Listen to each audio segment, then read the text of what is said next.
Aloha mai kako, a come by the curtain call from a distance, a program of reviews, previews, interviews, and features of and or with the great art and artist on Maui and beyond.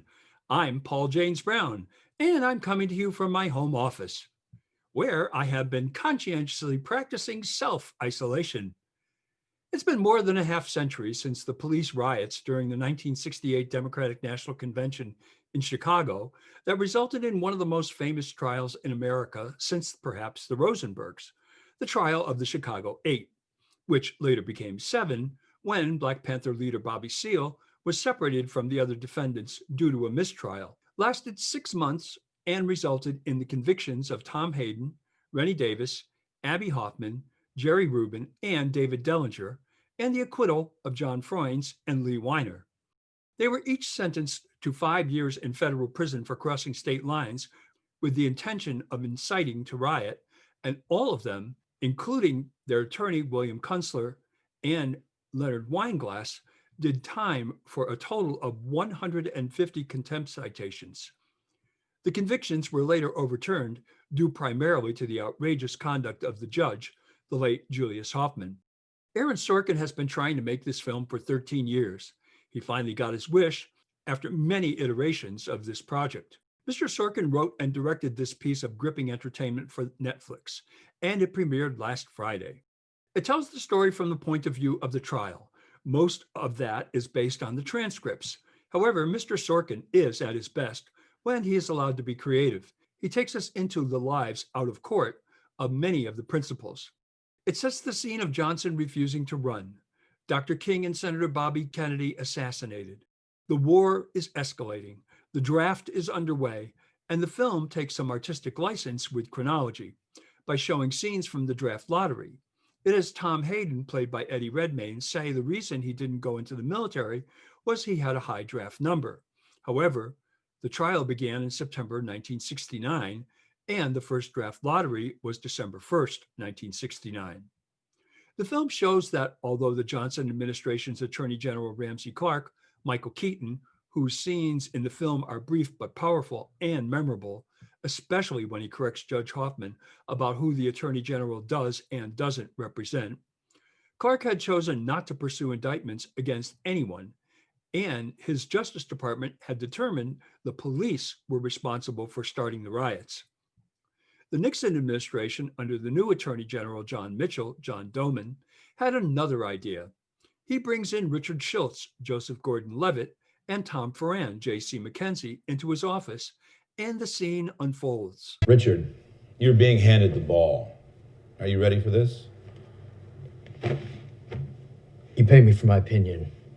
What? I said, sir, you pay me for my opinion. Where'd you learn that? In class? I pay you to win. I'm not sure we can get a good indictment on conspiracy, sir. Why not? For one thing, some of these people had never met each other. Telephones. It's a law, and they broke it. Of course, sir. Is there a problem? No, sir. You're 33 and you're about to be named lead prosecutor in the most important trial in your lifetime after being handpicked by the Attorney General. I'm about to do that right now. But before I do, let me ask you, how do you see them? Personally or in terms? Personally. I see them as vulgar, anti-establishment, antisocial, and unpragmatic, but none of those things are indictable. Then imagine how impressed I'll be when you get an indictment. Then there's a bigger question. Which is? Who started the riots? Was it the protesters or was it the police? The police don't start riots. They'll have witnesses who say they started this one. And you'll dismantle them and you'll win. Because, Mr. Schultz, that's what's expected of you. We see Tom Hayden and Rennie Davis, Alex Sharp, the leaders for the Students for a Democratic Society, David Dellinger, John Carroll, the head of the mobilization to end the war in Vietnam, Abbie Hoffman, Sacha Baron Cohen, and Jerry Rubin, the miscast Jeremy Strong, and Bobby Seale, Yahya Abdul Mateen II, preparing to come to Chicago during the summer of 1968 to protest the Democratic National Convention.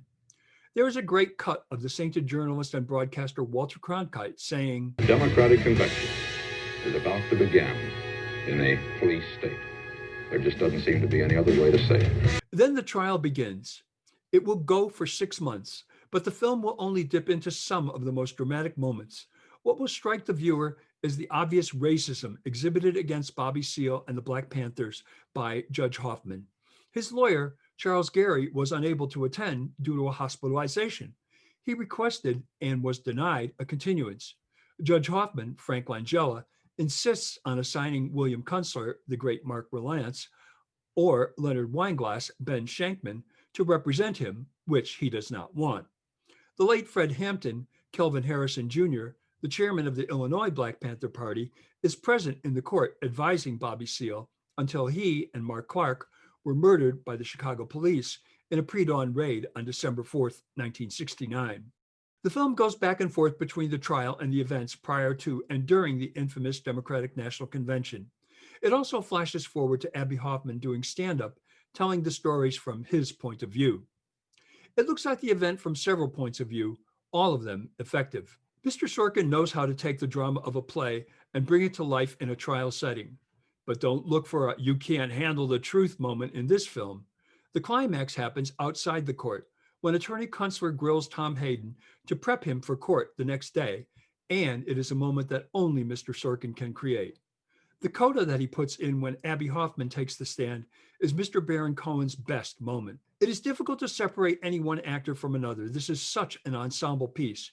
Everyone is doing outstanding work in an excellent script. However, because I have an intimate relationship with these events, having been in Chicago working for Eugene McCarthy in the spring of 1968, before I went to work in Indiana, that's another story. And I was actually an alternate delegate to the convention from Connecticut, but I missed it because I got arrested for loitering in a public park. But it was actually because I had an American flag patch on the seat of my pants. And that's another story too. I have seen both Abbie Hoffman and Jerry Rubin, and I could not get over the miscasting of Jeremy Strong. Every time I would see him with Mr. Baron Cohen, it would take me out of the movie because they were so unbelievable. This is unfortunate because Mr. Baron Cohen delivers an outstanding performance, and his final appearance on the stand is great. I have to single out Yahya Abdul-Mateen II as Bobby Seale. He captured the frustration, outrage, and righteous indignation that Mr. Seale felt being lumped in with these peaceniks. He, the chairman of the Black Panther Party, soon to go on trial for the murder of a police officer in Connecticut, for which he will be acquitted.